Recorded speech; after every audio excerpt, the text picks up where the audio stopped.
저는 여기 이름 써있는 김선민이고요. CFP라고 Certified Financial Planner입니다. 그래서 파이낸셜 플래닝을 전문으로 하는 사람이고요. 그래서 저희가 지금 원래 이 은퇴 플랜에서 세 가지 해야 되는 게, 첫 번째 에스테이 플래닝하고 프로베이트, 그다음에 두 번째는 은퇴를 준비하기 위해서 우리가 회계사님들이 보시는 시각, 그리고 이제 리타이먼트 플랜, 퀄리파이드 리타이먼트 플랜 아까 말씀드린 거예요. 그다음에 마지막으로 이제 재정 쪽에 대해서 생각해 봐야 돼요. 결국 은퇴해서 우리가 문제가 되는 건 뭐냐 하면 너무 오래 사는 게 문제예요. 그래서 내가 언제 죽을지 모르는 거. 내가 은퇴한다는 거는 뭐냐 하면 이제는 내가 돈을 벌지 않는다는 얘기거든요. 벌어놓은 거 갖고 먹고 살아야 되잖아요. 죽을 때까지. 근데 내가 언제 죽을지 몰라요. 그리고 그것도 뭐 몇십 년 살아야 돼요, 이제는. 옛날에는 한 50대, 60대 은퇴하고서 10년, 20년 살다 죽었는데 요새는 60, 70에 은퇴한 다음에 30년을 살지 40년 살지 모르는 세상이 됐거든요. 그러니까 이제 그러면 은퇴해서 내가 어떻게 먹고 살아야 되는지 그걸 고민하셔야 되고요. 은퇴하신 분들은 당연히 고민하셔야 되고, 은퇴하실 분들도 대부분 다 은퇴하시겠죠, 언젠가는. 그럼 그걸 생각하고 염두에 두고 자기의 그 재정 계획을 생각해야 된다는 얘기죠. 그런 말씀을 좀 드려야 됩니다. 그래야 저희가 3부작으로 오늘 은퇴 플랜 준비한 내용이 완료되거든요. 그래서 그걸 잠깐 좀 말씀드리겠습니다. 그래서 은퇴하시게 되면 대부분의 사람이 상황이 똑같아요. 은퇴라는 거는 이제 제가 말하는 은퇴는 더 이상 근로소득이 없는 겁니다. 그럼 이제 이런 분들은 대부분 어떻게 되냐면 은퇴 자금이 이렇게 풀이 있어요. 내가 돈을 모아놓은 게 있겠죠. 어떤 형태든. 그래서 뭐 이게 투자나 현금 형태로 있을 수도 있고, 은퇴 플랜, 아까 말한 뭐 IRA나 401k, 아니면 뭐 프로핏 쉐어링, 디파인 베네핏 다 이런 식으로 돼 있을 수도 있고요. 그다음에 뭐 비즈니스를 매각하시는 경우도 있고, 주택 갖고 있던 걸 매각하시는 경우도 있고 해서 돈들이 있겠죠. 어쨌든 내가 이제 먹고 살아야 되는 돈. 자, 근데 뭐 저거로 끝나는 게 아니라 계속 돈이 있을 겁니다. 돈이 들어오는 게 있을 겁니다. 예를 들어서 소셜연금 받고 계시고요. 그다음에 각종 연금, 뭐 회사에서 연금 같은 걸 준다 그러면 그럼 받을 수 있을 거고, 그다음에 뭐 주택이 있으신 분들은 임대료 받을 거고, 돈이 많이 있으신 분들은 이자도 받겠죠. 그래서 돈들이 들어옵니다. 저 돈 갖고 모자르다 그러면 이제 은퇴자금에서 돈을 뺐어야 되겠죠. 여기 있는 돈에서 이렇게 뺐을 겁니다. 내가 써야 되니까. 먹고 살아야 되니까. 자, 그다음에 돈을 어디다 쓸까요? 뭐 나이 든다고 해서 생활비 안 들어가는 거 아니니까 생활비 써야 됩니다. 그다음에 은퇴하고 나면 이제 시간이 많아지니까 여가 활동 비용이 더 많아져요. 그다음에 세금도 내셔야 되죠. 그다음에 뭐 증여도 많이 하세요. 돈 있으신 분들은. 그다음에 우리가 가장 중요한 게 요거예요. 제가 빨간색으로 표시해놨는데, 나이 드시면서 제일 걱정하는 비용이 뭐냐 하면 건강 때문에 돈 들어가는 거. 물론 보통의 대부분의 그 병이나 이런 것들은 이제 우리 메디케어가 대부분 커버를 해주죠. 근데 그거로 커버 안 되는 게 있어요. 롱텀 케어라고 하는, 뭐 보통 치매 같은 거죠. 치매 같은 거를 해갖고 롱텀 케어가 상황이 되면은 메디케어에서 안 해줘요, 케어를. 처음에 조금 해주다가 그 다음에 안 해줘요. 그럼 이제 돈을 거기다 쓰기 시작해요. 근데 저 돈이 굉장히 커요. 뒤에 말씀드릴 겁니다. 그래서 요 빨간색으로 돈 들어가는 거에 대해서 대비를 해둬야 됩니다. 자, 이렇게 해서 이제 뭐 돈이 남으면 다시 또 이제 일로 투자가 되겠죠. 그래서 요 풀이 있는데, 요렇게 돈이 모여 있는데, 저기 시간이 지나면 어떻게 될까요? 자, 어떤 사람은 저게 내가 죽기 전에 저 돈이 다 없어지는 사람도 있을 거고, 어떤 사람은 저걸 잘 관리해갖고 계속 남아서 남은 거를 갖다가 후손들한테 물려줄 수 있겠죠. 자, 고갈되거나 아니면 레가시로 남겨주거나 두 가지 상황 중에 하나가 될 겁니다. 근데 최악의 경우가 뭐예요? 저 돈이 없어지는 거예요. 나 죽기 전에. 아까 말씀드렸잖아요. 내가 도대체 얼마나 살지 모르는데 내가 갖고 있는 돈이 한 푼도 없는 거예요, 이제. 그런 상황이 되면 안 되죠. 그게 제일 막아야 되는, 우리가 피해야 되는 그런 상황입니다. 자, 그래서 여기까지 일단 상황을 말씀드렸고, 여기에서 제가 은퇴 후 재정 플랜에서 중시해야 되는 세 가지 포인트를 말씀드리겠습니다. 자, 첫 번째, 은퇴 후 재정 플랜에서 가장 중요한 거는 평생 고갈되지 않는 은퇴 수입을 확보를 해야 돼요. 내가 죽을 때까지 쓸 수 있는 돈. 그 다음에 두 번째, 롱텀 케어나 크로닉 일리스에 대해서 대비를 해 두셔야 됩니다. 저 돈이 워낙 크게 나가기 때문에 저걸 안 하면 내가 돈이 갖고 모아둔 거 빠져나가는 거 순식간이고, 그럼 결국은 이제 뭐 아까 집 같은 거 자식들한테 물려주려고 남겨뒀다 그러면 그거 팔 수밖에 없고. 그렇게 해서 결국은 이제 메디케이드까지 가게 되죠. 돈이 있었던 분들도. 자, 그런 상황이 되면 안 되기 때문에 저거에 대해서 대비를 해 두셔야 돼요. 그 다음에 세 번째가 그거 다 됐으면 이제 두 가지 문제 해결했으니까 이제는 돈을 잘 구축해갖고 자식들한테 물려줘야죠. 자, 그래서 그건 세 번째입니다. 그건 중요한 문제가 아니에요. 우선 첫 번째, 두 번째, 네 문제를 해결해야 돼요. 그래서 은퇴 후 재정 플랜에서는 핵심적인 도구가 두 가지가 있습니다. 첫 번째는 어뉴이티라고 하는 거예요. 아까 계속 말씀 나왔습니다. 어뉴이티. 어뉴이티가 뭔지 제가 좀 설명드릴 거고요. 또 하나가 라이프 인슈런스예요. 라이프 인슈런스인데 그냥 라이프 인슈런스가 아니라 이 뒤에 보면 with living benefit이라고 되어 있죠. 리빙 베네핏이라고 하는 게 있는 라이프 인슈런스가 됩니다. 자, 그거 뭔지는 나중에 설명드릴게요. 그래서 저거로 해서 이 두 가지를 커버하는 겁니다. 롱텀 케어의 비용, 그 다음에 이것이 구축하고 하는 것들을 커버하는 거예요. 자, 그리고 이제 그러면 우선 어뉴이티에 대해서 먼저 설명을 드리겠습니다. 이건 이제 라이프타임 인컴이라고 말씀드렸죠. 첫 번째 중요한 건 뭐냐면 내가 죽을 때까지 고갈되지 않는 수입이 있어야 돼요. 예를 한번 들어볼게요. 자, 어떤 71세 된 여성분이 돈이 50만 불이 있어요. 어떻게든 뭐 50만 불을 만들었어요, 현금을. 보통 저 돈이 이제 미국 사람들이 어디에 들어있냐 하면 뮤추얼 펀드에 많이 들어있어요. 자, 50만 불이 있어요. 그러면 저분이 1년에 저기서 돈을 어느 정도 뺐으면 적당할까요? 50만 불이나 있으니까 1년에 5만 불씩 뺐으면 될까요? 71세인데? 내가 10년만 사는 게 확실하다 그러면 5만 불씩 뺐쓰겠죠. 근데 아까 말씀드렸지만 내가 100살을 살지 모르잖아요. 그래서 소위 전문가라는 사람들이 만든 게 4% 규칙이에요. 두 가지 불확실성이 있습니다. 아까 말씀드린 내가 언제까지 살지 모른다는 거, 언제 죽을지 모른다는 거. 또 하나는 저게 시장의 변동에 따라서 돈이 올라갔다 내려갔다 하잖아요. 자, 그거에 둘 다 대비해야 되거든요. 그렇게 해서 내가 죽을 때까지 이 돈이 계속 유지가 되게 하려는 계산을 해보니 4% 정도가 적당하다는 거예요. 1년에 4%씩 뺐어라. 그러면 50만 불이면 사실 굉장히 큰 돈이에요.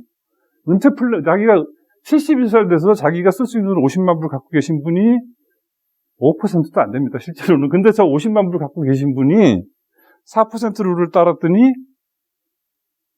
얼마? 2만 불. 1년에 2만 불 뺐을 수 있어요. 그래야 내가 죽을 때까지 저 돈을 계속 2만 불씩 뺐을 수 있다고 하는 거예요. 근데 그렇다고 해서 그러면 저 돈이 끝까지 가느냐?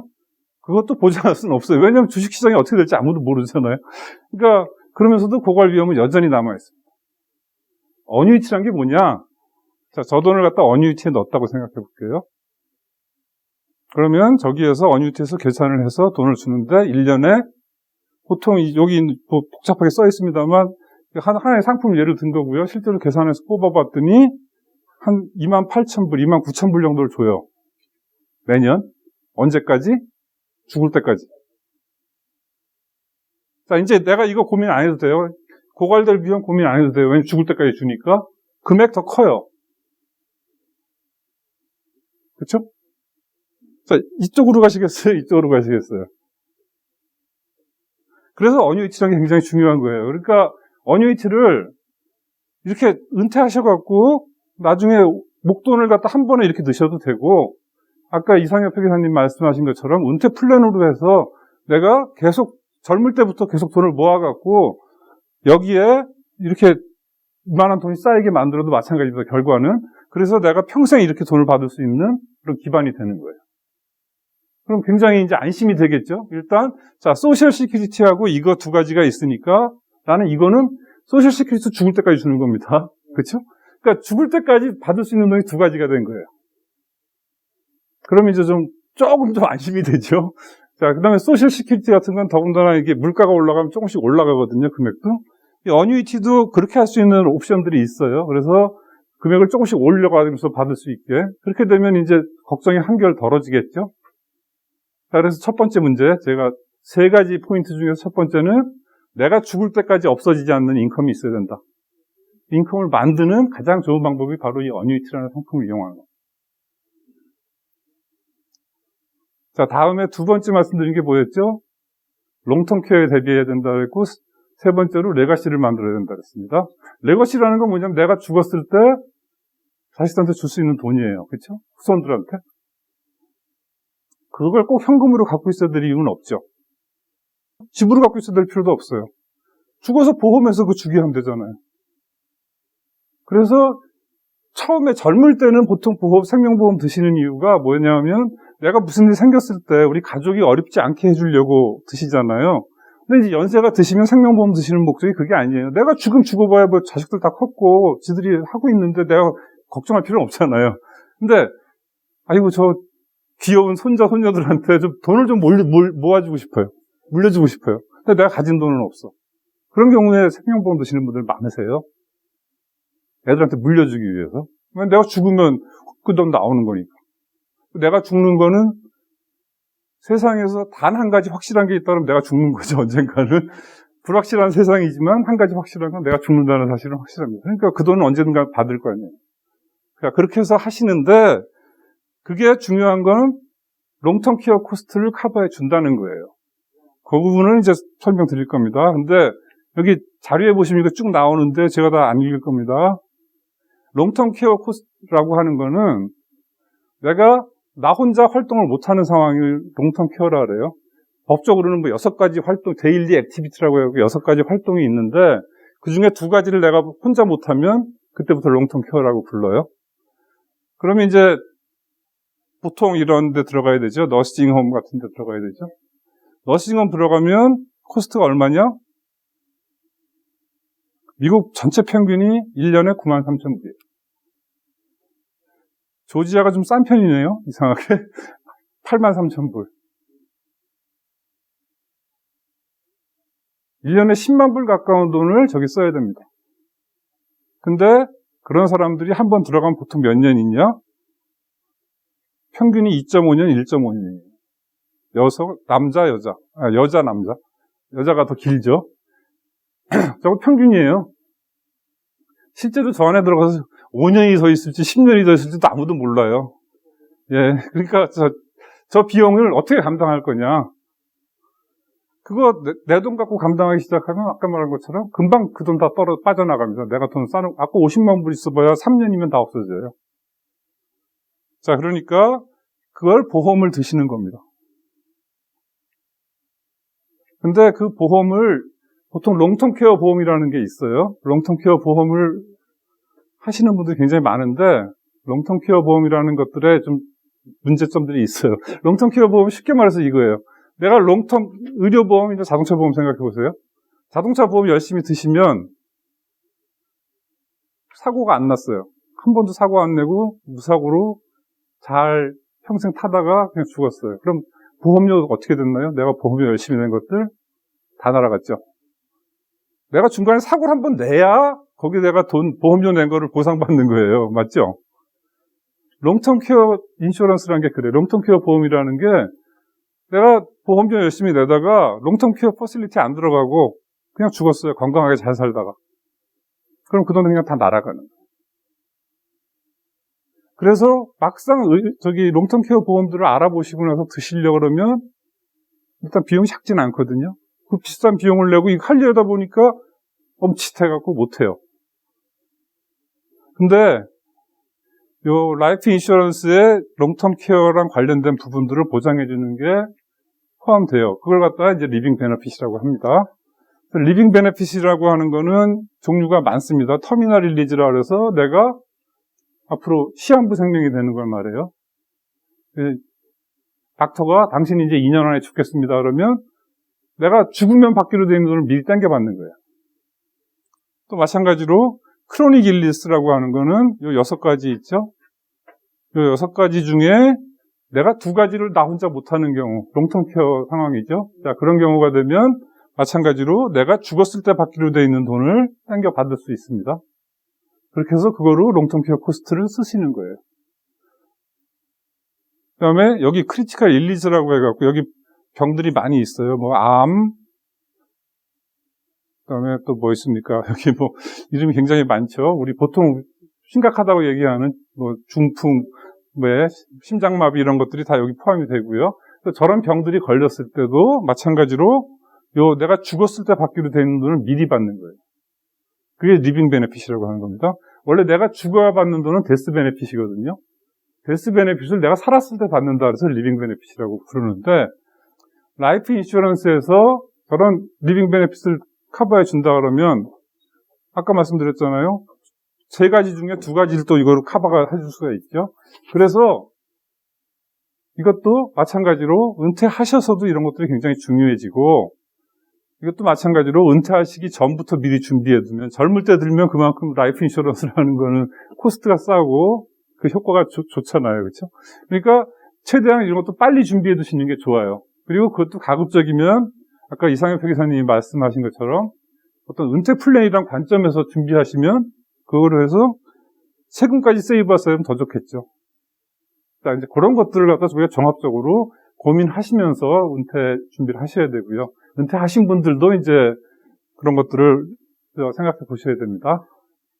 혹시 여기 지금 은퇴하신 분 계신가요? 몇 분 있으시네요. 그러면 사실 이제 은퇴하신 분들 재정 플랜도 케이스 바이 케이스로 다 틀려요.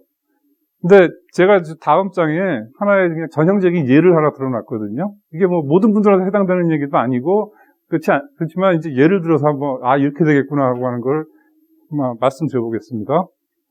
자, 아까랑 비슷한 상황을 생각해 볼게요. 여자분이 71세신데, 이분은 50만 불이 있어요. 근데 이게 IRA예요. IRA라는 건 은퇴 플랜이죠. 그러니까 이제 세금을 안 내고, 저거에 50만 불을 내가 모으는 동안 저거에 대해서 세금을 안 내고 지금 돈을 모았어요. 그렇죠? 자, 그러면 이제 72세가 되면 IRS에서 그래요. 자, 당신은 IRA에 지금까지 세금을 안 내고 돈을 저만큼 모았으니, 이제부터 돈을 빼시오. 그 돈을 빼면 그때마다 세금을 때리겠소라고 해요. 그게 RMD라고 하는 겁니다. Required Minimum Distribution. 그걸 한 2만 불 정도로 하셔야 돼요. 저 돈을 뭐 생활비로 쓰셔야 되는 분도 있지만, 사실은 은퇴 플랜에 IRA에 50만 불 정도 있으신 분들은 저 돈 그냥 별로 안 쓰셔도 사실 수 있는 분들이 많아요. 집 같은 거 있어갖고 뭐 렌탈 들어오고, 그래서 저 돈은 그냥 뒀다가 자녀들한테 물려주고 싶어 하시는 분들도 많으세요. 근데 anyway, 자, 이런 분들이 이제 고민하시는 게 이런 것들을 고민하세요. 저렇게 해서 2만 불씩 돈을 계속 빼는데 저걸 어떻게 잘 굴릴까? 그렇죠? 어쨌든 빼잖아요. 빼는데 나한테 필요가 있으면 써야 되지만 필요 없다면 어떻게 굴릴까? 그다음에 또 하나는 저기 50만 불 있는데 1년에 22만 불씩 빼면 계속 줄어들겠죠, 저 돈이. 그럼 이제 애들한테 물려줄 돈이 줄어드네? 좀 억울한 느낌이죠. 자, 그 다음에 3번째로. 만약에 내가 이렇게 하다가 50만 불이 있는 상태에서 죽었어요. 그럼 저 돈을 갖다가 이제 자식들이 물려받겠죠? 자, 그렇게 IRA를 물려받으면 나는 죽을 때까지 1년에 2만 불씩 뺐으면 되지만 우리 그 물려받은 애는 그걸 10년 안에 다 뺐어야 돼요. 10년 안에 제로를 만들어야 돼요. 그러면 1년에 평균 5만 불씩 빼야 된다는 얘기죠. 1년 평균 5만 불씩 빼면서 그거에 대해서 세금을 내야 돼요. 근데 아들이, 저걸 물려받은 아들이 예를 들어서 뭐 돈을 잘 버는 아들이라고 생각해 보세요. 그러면 세율이 30%, 40% 가까이 되거든요. 자, 그런 아들이 5만 불씩 돈을 물려받은 1년에 뺐으면 5, 4, 22만 불은 세금을 내야 돼요. 자, 굉장히 부담이 커지는 거예요. 그래서 뭐 요새는 그런 사람들도 많아요. 저기 세금 내는 돈은 물려주지 마세요. 안 받을 거예요. 뭐 이런 자식들도 있다 그러더라고요. 자, 농담이지만. 근데 자, 어쨌든 그렇고요. 그다음에 만약에 저분이 이제 롱텀 케어 때문에 저기서 돈이 있으니까 롱텀 케어로 돈을 뺐어요. 내가 롱텀 케어 걸렸는데 저 50만 불 중에 10만 불을 뺐어요. 매년 10만 불씩 뺐어요. 그러면 그 10만 불을 빼는 순간에 자, 그 이제 10만 불에 대해서 세금이 붙습니다. 10만 불에 대해서 세금이 붙으면 그냥 세금만 붙는 게 아니죠. 세율도 올라가잖아요. 내가 처음에는 거의 세금이 없어요. 제로예요, 제로. 근데 내 인컴이 10만 불이 되면 세율이 갑자기 확 뛰어요. 22%로. 그렇게 뛰니까 10만 불 뺀 거에 대해서 22,000불을 세금을 내야 되는 거예요. 그 다음에 또 그런 것뿐만 아니에요. 예를 들어서 우리 딸이 와갖고 나 집 사는데 좀 보태줘. 그래서 그래 10만 불 여기 있는 거 빼줄게. 10만 불 뺐더니 세금이 22,000불. 이렇게 이런 상황이 되는 거예요. 그래서 그런 것들 때문에 고액 인출할 때 세금 부담이 생깁니다. 자, 이런 상황이에요. 자, 그래서 이런 분들한테 저희가 예를 들어서 권해드린다 그러면 첫 번째로 우선 할 수 있는 건 우선 저 돈을 갖다가 저 IRA에 있는 돈을 언유이치로 옮기라고 우선 말씀을 드릴 겁니다. 그렇게 하는 이유는 아까 말씀드렸어요. 4%를 빼는 것보다 내가 받는 돈도 크고 평생 보장이 되니까. 그다음에 그 돈이 내가 생활하는데 필요하시면 생활비에 쓰셔야죠. 생활비 필요하시지 않으신 분들한테는 그 중에 일부를 갖고 라이프 인슈런스 드세요라고 저희가 합니다. 그럼 어떻게 돼요? 자, 50만 불이 있는데 거기서 내가 매년 29,000불씩 빼요. 그리고 29,000불 중에 일부, 보통 상황에 따라 틀리지만 예를 들어서 2만 불을 그걸로 생명보험을 넣어요. 그리고 9,000불은 계속 그냥 다른 데 쓰시는 겁니다. 그러면 그렇게 했을 때 보통 한 생명보험이 50만 불 정도 들 수가 있어요. 자, 재밌죠? 그러니까 어떻게 되나 볼까요? 그러면 결과적으로 자, 저분은 50만 불이 지금 있었어요. 50만 불이 있었는데 언제 죽더라도 나는 50만 불은 애들한테 물려줄 수 있어요. 근데 재미있는 건 이 돈은 텍스프리예요. 이제는. 세금 안 내요. 아까 이 돈을 물려주면 세금의 부담이 있었잖아요. 애들이 저걸 RMD를 해야 되고 10년 안에 뺐어야 되고 그 세금을 내야 되지만 이 50만 불 물려준 건 이제 세금 안 내요.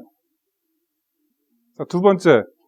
자, 여기 50만 불 있었는데 내가 2만 불씩 계속 29,000불씩 계속 빼죠. 근데 내가 오래 살아갖고 저 50만 불 다 빼쓰고도 계속 돈을 더 받을 경우도 있겠지만 일찍 죽는 경우도 있겠죠.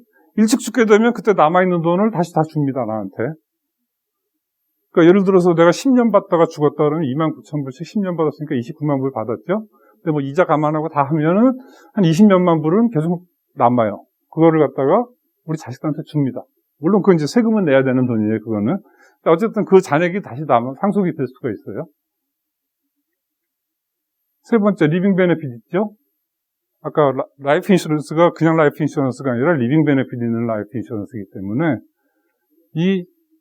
내가 무슨 일이 생겼을 때, 다시 말해서 내가 무슨 롱텀 케어나 걸렸을 때 이제 내 돈을 쓰는 게 아니라 여기서 땡겨 받는 거예요. 그러면 내 돈은 그대로 보존이 되어 있죠? 자, 그 다음에 저기서 내가 29,000불씩 받던 돈은 계속 받는 겁니다. 어디 안 없어져요? 자, 그러고 나서도 매년 약 9,000불 정도는 여유자금이 생겨요. 자, 이거 하나의 예입니다. 지금 특별한 상황을 상정했고요. 이런 식으로 저희들이 언유이치나 라이프 인슈런스, 그 다음에 물론 다른 것들을 쓰실 수도 있고요. 그런 것들을 쓰시면서 은퇴하시고 나서도 얼마든지 재정 플랜 하는 사람들의 창의력과 지식에 따라서 얼마든지 사람들한테 유리한 플랜들을 만들어낼 수 있거든요. 그거는 케이스 바이 케이스이기 때문에 하나의 예만 들어드린 거고, 그런 식으로 우리가 많이 할 수 있는 여지가 있다. 그리고 그런 것들을 생각하셔갖고 항상 본인의 상황에 가장 잘 맞는 그런 플랜을 만드셔야 됩니다. 은퇴하신 순간이 끝이 아니고요. 내가 죽어야 끝나는 겁니다. 그러니까 그때까지 가장 최선의 우리가 생활을 해야죠. 그리고 나서 죽어서도 자식들한테, 후손들한테 훌륭한 조상이 돼야 되고요. 자, 그걸 할 수 있도록 우리가 머리를 모아야 됩니다. 힘을 써야 됩니다. 자, 그래서 그런 부분들까지 제가 말씀을 드렸습니다. 자, 일단 제가 이제 말씀드린 건 여기가 끝이고요.